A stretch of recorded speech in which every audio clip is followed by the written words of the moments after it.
deux météos ici. Oh. Tu touches à ta météo à toi. Comment tu te sens aujourd'hui? C'est un concept qui est merveilleux, qui a changé beaucoup ma pratique. Moi, j'ai la chance, c'est la deuxième année que je le vis dans la classe avec les ateliers. Puis, ça m'aide beaucoup avec les élèves qui ont des difficultés au niveau de leur comportement, qui, pour des raisons qu'on ignore, arrivent le matin puis qui sont en colère ou qui sont tristes, qui refusent de travailler. Si tu t'aperçois que tu penses à autre chose, tu reviens sur le son de la vibration.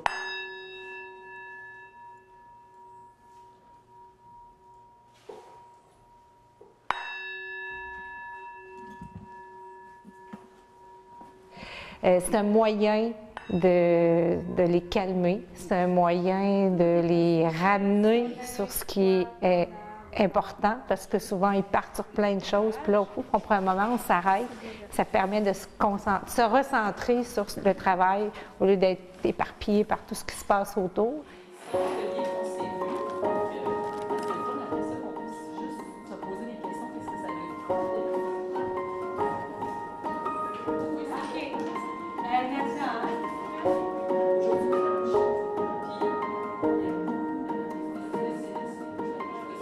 En 1998, j'ai fondé l'organisme à but non lucratif Arbre en cœur.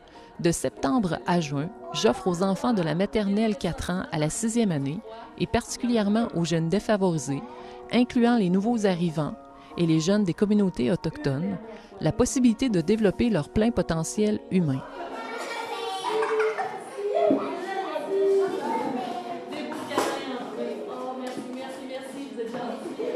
Par l'entremise de la météo intérieure, j'aide l'enfant dans le développement d'une image positive de lui-même, et ce, dès le plus jeune âge. Voilà, c'est ça la respiration positive. Je vais demander à tous les amis de vous lever debout. Souffle par la bouche. Avec ce magnifique programme, j'ai le souhait sincère de venir pallier la pauvreté intérieure des enfants. Mon objectif est d'offrir des outils de saine gestion comportementale et émotionnelle qui favorisera la réussite éducative de l'enfant, et ce, pour le devenir d'une société meilleure.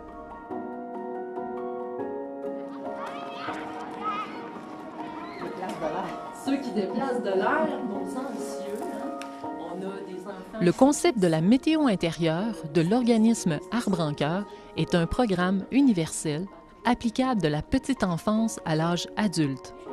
Il est le fruit de 8 années d'écoute et de partage avec les enfants, les enseignants, les spécialistes et les parents. Il s'appuie sur des résultats scientifiques et des recherches menées par l'Université du Québec à Trois-Rivières, ainsi que sur les avis de divers spécialistes. Oui, c'est clair que je pense que ça devrait être étendu dans les écoles et que ça devrait faire partie d'une certaine formation de base que devraient recevoir les enfants et aussi qui pourrait servir aux parents. Encore une fois. Hey, bravo les amis. D'après les ateliers donnés par Arbre en cœur dans de nombreuses écoles au Québec, la météo intérieure s'avère un outil très utile pour les enseignants afin de favoriser le développement de l'estime de soi, la saine gestion comportementale et émotionnelle chez l'enfant. Et un enfant qui s'épanouit à l'école devient un adulte qui contribue pleinement à la société. Donc, est-ce que tu t'en rappelles bien comment on fait la respiration? Tout d'abord, on va s'imaginer une petite framboise. Imagine-la dans ta tête. Donc, on va aller ramasser notre petite framboise au sol. On se penche, on la prend, on l'amène jusqu'à notre nez. On sent... Moi, je trouve qu'on n'est plus seulement que des enseignants là, qui vont transmettre de la matière, puis tout ça. On a plusieurs rôles, plusieurs chapeaux. On est psychologue, on est infirmière. Les enfants ont tellement des grands besoins. On la met dans notre nez, on sent. Super, bravo, tu peux t'asseoir. Qu'est-ce que c'est la météo l'orage? C'est quoi les sentiments? On est fort. Dès son arrivée à la maternelle, des enquêtes et des études québécoises et internationales rapportent des niveaux inégaux de réussite éducative selon les caractéristiques des enfants. Celle-là. Qu'est-ce que c'est? Nomme-moi. La fâchée. Fâché? Oui. Ça t'arrive des fois d'être fâché dans la météo du tonnerre et des éclairs? Montre-moi c'est quoi le geste de la météo du tonnerre et des éclairs. Oui, alors on sent qu'on est en colère et qu'on est fâché. Ouais. Fâchée. Tous les jours, nous vivons une multitude d'émotions. Pour aider les enfants à comprendre celles qu'ils vivent au quotidien, il faut utiliser des comparaisons simples et claires. Selon toi, là, c'est quoi la météo intérieure? Ben, la météo intérieure, c'est pour contrôler ses émotions, pour savoir quelle émotion tu as à l'intérieur. C'est ce que tu ressens dans ton cœur, dans ta tête, quand il y a des émotions qui se passent, quand tu es triste, quand tu es heureux, quand tu as peur, tu es excité, puis tu sais, toutes les émotions que tu vis. De dessiner les 4 météos intérieures qu'on vit souvent, des fois dans la classe ou à la maison. Hein? Alors, il y a des météos agréables. Tu sais ce que ça veut dire, le mot agréable? Oui. Tu sais ce que ça veut dire? Selon moi, les émotions sont un peu comme la météo. Lorsque nous éprouvons de la joie et du bien-être, nous pouvons dire que c'est ensoleillé dans notre tête ou dans notre cœur. Mais lorsque nous éprouvons de la colère, de l'impatience, c'est comme un orage qui gronde au fond de nous. Toi, Zachary? Blessé. Blessé avec la météo. Quelle météo tu as choisi pour blessé? Pluvieux. Pluvieux, oui. La comparaison des émotions avec la météo s'avère particulièrement appropriée lorsqu'on parle à un enfant. Celui-ci comprend rapidement le principe et adhère facilement aux images. Il devient ici capable de visualiser son propre comportement. Alors, montre-moi, toi, quand ça t'arrive, comment tu respires quand tu es dans une météo d'orage, de tonnerre et d'éclairs. Oh! Y avez-vous vu ça? Très bien. Je m'attendais pas à une si belle présentation. Merci. On l'applaudit.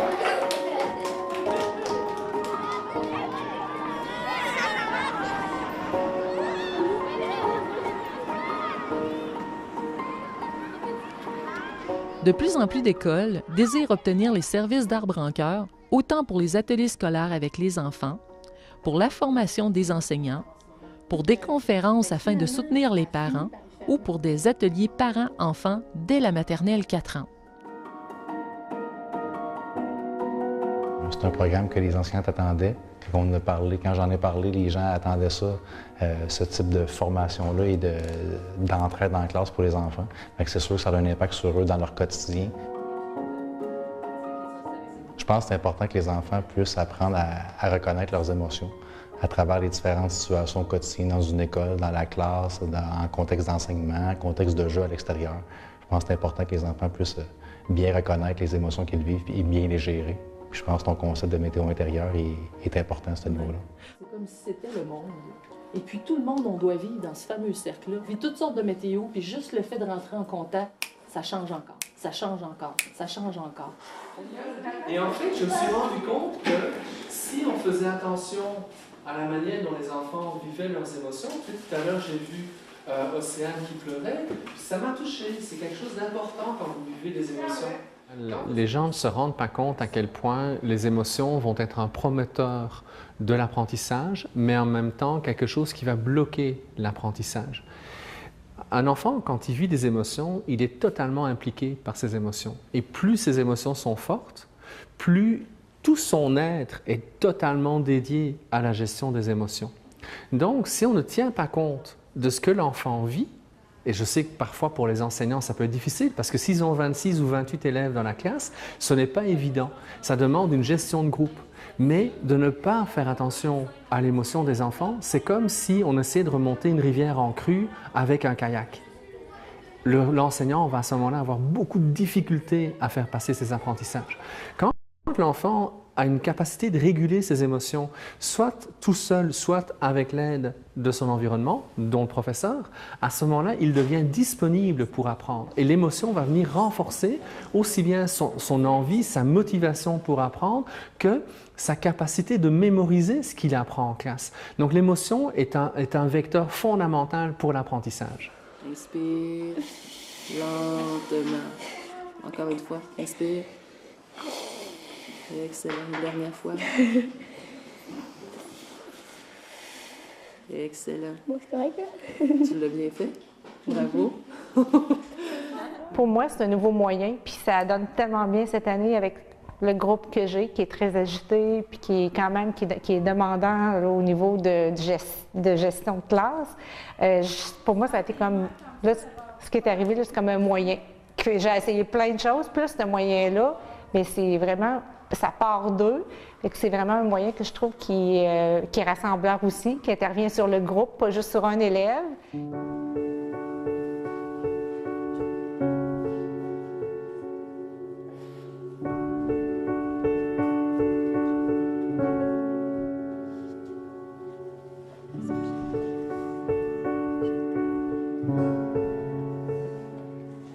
Quand on installe un environnement sécuritaire dans la classe ou dans la maison, grâce en fait à un adulte bienveillant avec lequel l'enfant peut se sentir en sécurité, qu'on fait des activités plus de prévention pour que quand l'enfant, quand il s'est levé, il sait qu'il a une grosse journée à l'école, il est excité ou il est malheureux. Donc ils sont déjà chargés au moment de rentrer à l'école.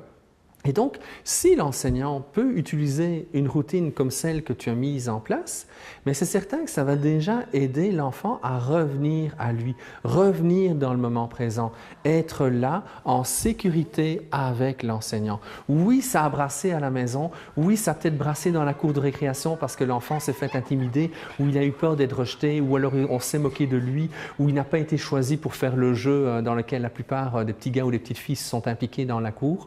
Mais au moment où il rentre dans la classe, « Hey, je suis en sécurité ». À ce moment-là, on le ramène dans le moment présent. Et en le ramenant dans le moment présent, il est plus disponible aux apprentissages scolaires. Je fonctionnais avant, je leur faisais dire à voix haute comment était leur météo. Maintenant, je leur fais juste pointer du doigt sur la fiche. Ils sont comme moins de difficulté à le dire vraiment qu'est-ce qu'ils ressentent, parce que j'avais l'impression qu'il y en a des fois qui ne voulaient pas le dire ou qui disaient quelque chose comme pour que ça paraisse bien, tandis que là, bien, ils le font vraiment plus pour eux, le dire. Puis moi, en même temps, ça me fait voir comment ça fait. Que je sais même, là, on l'avait fait ce matin, puis il y a une petite fille qui a pointé pluie, puis je suis allée la voir avant de dîner, puis comment ça va? Puis là, j'ai pu savoir un petit peu qu'est-ce qui se passait. Fait que sans que ça devienne quelque chose là, que tout le monde sait, ils le font plus pour eux-mêmes.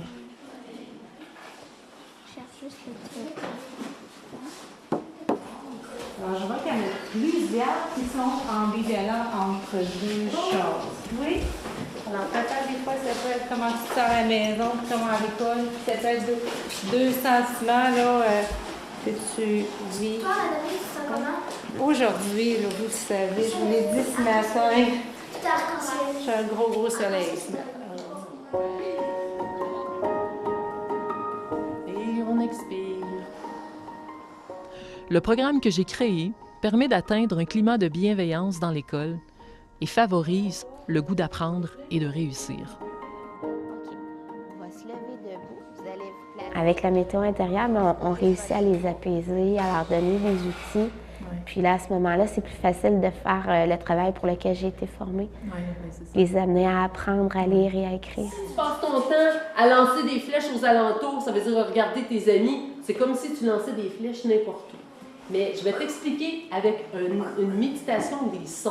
On appelle ça développer l'attention sur un son.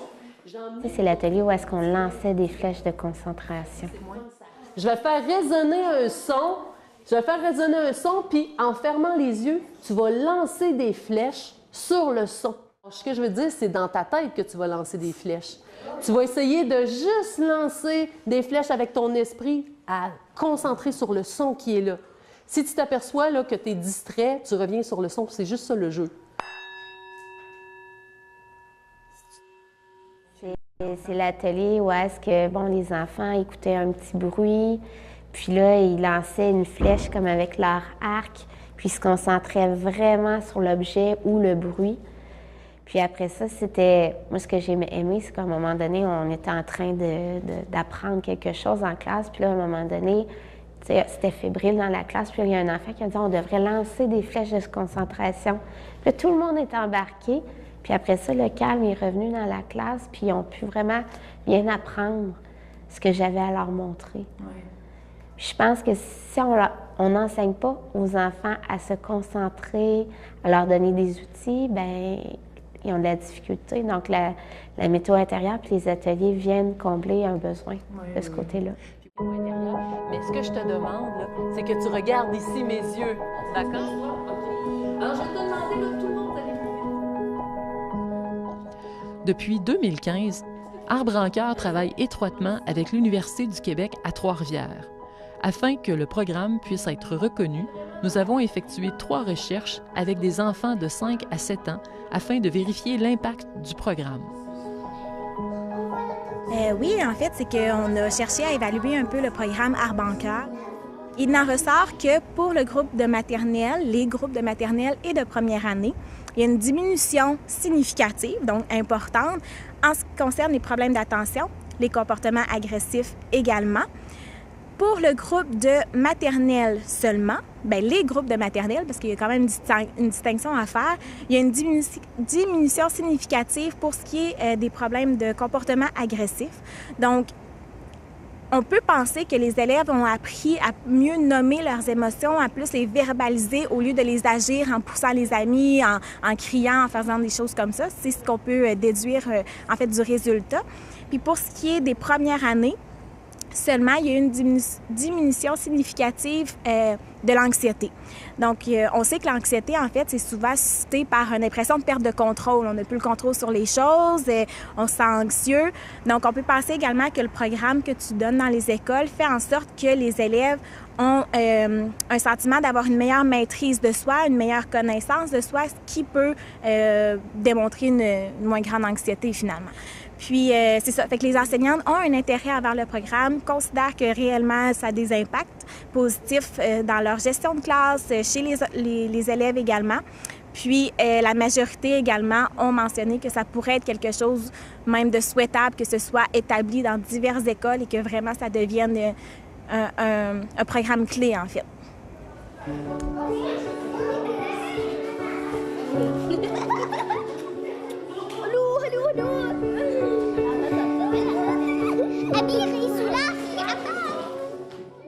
La diversité des besoins est très présente dans les écoles primaires. Simplement penser aux nouveaux arrivants, aux élèves en difficulté d'adaptation ou d'apprentissage, ou ceux issus de milieux économiquement défavorisés, nous rappelle l'importance de s'adapter afin de promouvoir l'égalité des chances et l'équité sociale. Ici, à l'École Curie-Chamberlain, il y a une belle diversité en termes de clientèle. On a des élèves de maternelle jusqu'à 6e année. On a 2 classes de francisation, on a 2 classes d'enfants autistes. Donc, ton animation se fait dans toutes les classes de l'école et on touche différentes catégories d'élèves avec différents besoins. Mais ta météo intérieure est bonne. Tu as réussi, je pense, à vraiment l'associer à chaque clientèle pour bien passer le message, autant pour les autistes que les enfants de la francisation qui nous arrivent de pays migrants. Donc, et aussi notre clientèle régulière de notre école de quartier. Et ensuite, on est dans la météo du vent. Souffler. C'est quoi le sentiment de la météo du vent? Souffler. Qu'est-ce que c'est le sentiment?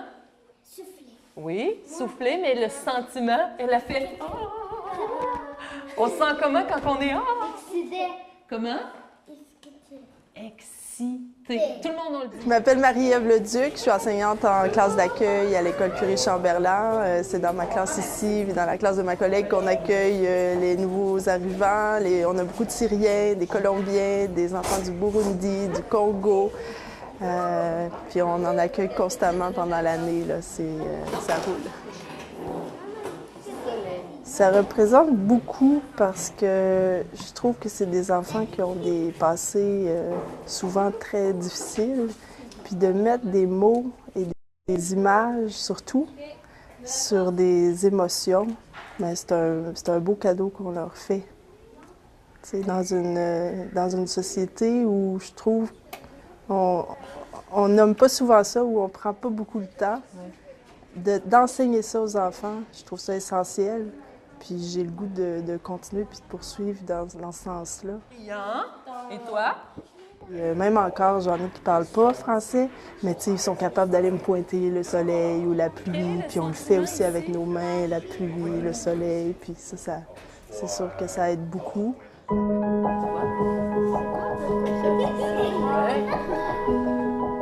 Alors, je vais te montrer la bouteille quand elle est ici, quand elle est fâchée, quand elle est en colère. Dis-le, colère.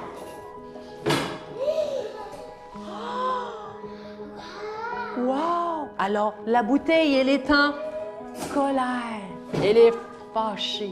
Regardez, dans ta tête, hein, quand tu vis la météo intérieure de la colère, tu te sens parfois comme la bouteille, tu vois?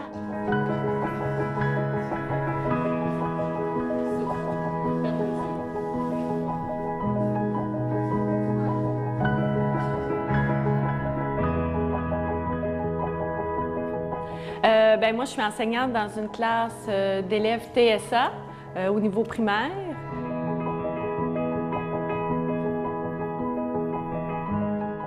En fait, même moi, ça m'arrive régulièrement, on fait le calendrier à tous les matins avec la météo.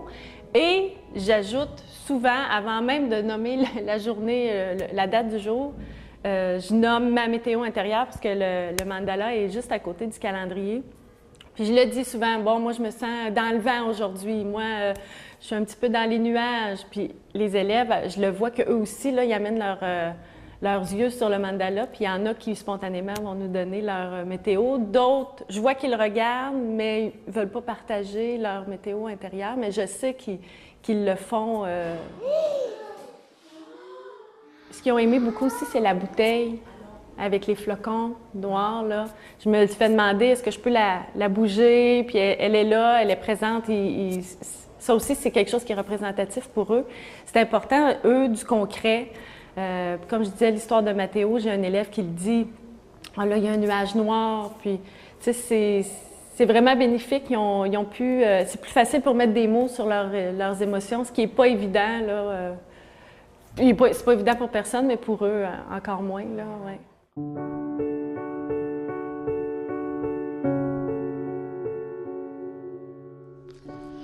Le rôle des parents est essentiel au développement global de l'enfant et à sa réussite éducative. C'est pourquoi nous trouvons essentiel d'offrir des ateliers parents-enfants dès l'âge de 4 ans afin d'agir tôt et de façon continue pour ainsi favoriser l'épanouissement de chaque enfant. Moi, je trouve que les parents, à chaque fois qu'ils sortent des ateliers, le cœur est ouvert. Ça, c'est... Puis j'ai vu des parents réagir avec le sourire, avec les yeux dans l'eau. Puis j'ai été étonnée de voir leur réaction parce que tu les as touchés vraiment dans ce qu'ils voudraient faire avec leurs enfants. Puis des fois, ils ne sont peut-être pas outillés nécessairement pour le faire. Puis là, ils le font avec eux autres. Puis je trouve que ça donne une meilleure approche par rapport à l'école. Des fois, ça se peut qu'ils aient vécu eux autres mêmes des moments très désagréables à l'école. Et le fait qu'ils reviennent à l'école, mais c'est du côté, pas apprentissage, c'est côté plus cœur, plus approche avec de l'amour, beaucoup avec du respect. Des fois, ça peut amener une très grande différence avec les parents. Ils peuvent collaborer beaucoup plus avec nous.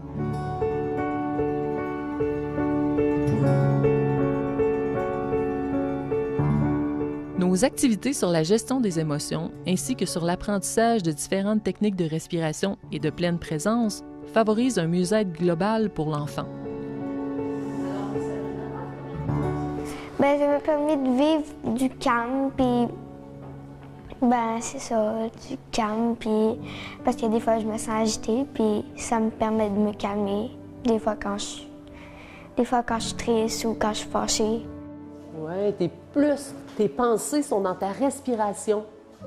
Tandis que quand tu respires les yeux ouverts, tes pensées sont peut-être en train de regarder ailleurs. Quand que je sais que je suis, admettons, en tornade, ben, je peux savoir que je suis tornade, fait que je peux me calmer puis me contrôler. Ouais, des fois, je fais le truc avec la respiration du ventre avant d'aller me coucher, des fois. Ah oui? Oui, des fois quand je suis agitée. On sent déjà qu'il y a un mouvement qui commence à embarquer. Oui. Puis on sait que la météo intérieure, c'est un concept qu'on veut établir sur plusieurs mois, voire des ans en années, sur 2 ans pour l'établir comme il faut, puis créer des habitudes auprès des élèves, puis le personnel de travailler en classe au quotidien qui prend quelques minutes. La plus grande embûche que je rencontre chez les enseignants quand on travaille en rôle conseil, c'est le temps. Ce fameux mot « temps » qu'on nomme souvent. Le temps fait que les enseignants sont pas capables de mettre en application certains outils et les outils qui sont amenés par l'approche sont tellement concrets, mais courts. C'est facile de prendre un temps d'arrêt puis de dire on va respirer. C'est facile de prendre un temps d'arrêt puis de dire on va juste identifier comment on se sent. C'est pas quelque chose qui est lourd.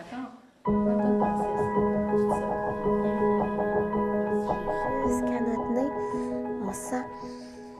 J'ai beaucoup évolué là-dedans aussi, dans mon approche auprès des enfants. On va ramasser une moyenne framboise. C'est tellement simple. Moi, je trouve que c'est pas difficile du tout, là. Les enfants adorent ça. Souvent, ils vont sortir d'eux-mêmes leur signer. Puis, je trouve que les images aussi, la météo, c'est près d'eux.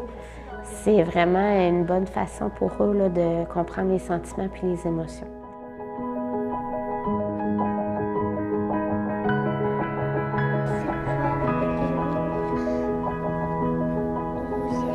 C'est quoi les sentiments? On est fort. À ce jour, plus de 5000 personnes ont bénéficié du programme Arbre en cœur. Faire connaître encore davantage cette méthode de savoir-être semble essentiel, surtout au tout début du parcours scolaire de l'enfant. Une autre chose, parce que plus qu'on va dire de choses différentes, peut-être qu'on trouve. Puis je trouve, en tout cas, je trouve ça merveilleux. Toutes les écoles devraient pouvoir faire la météo intérieure.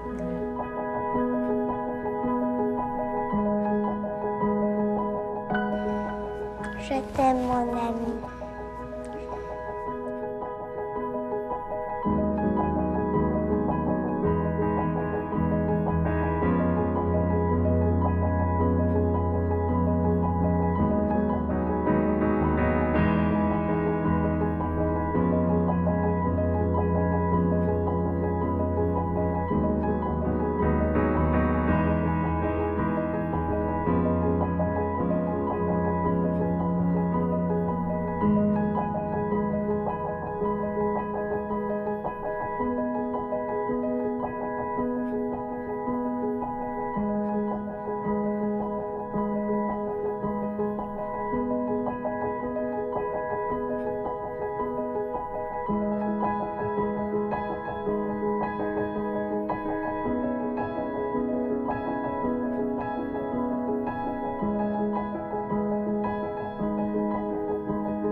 Nous TV, fiers de faire rayonner notre communauté.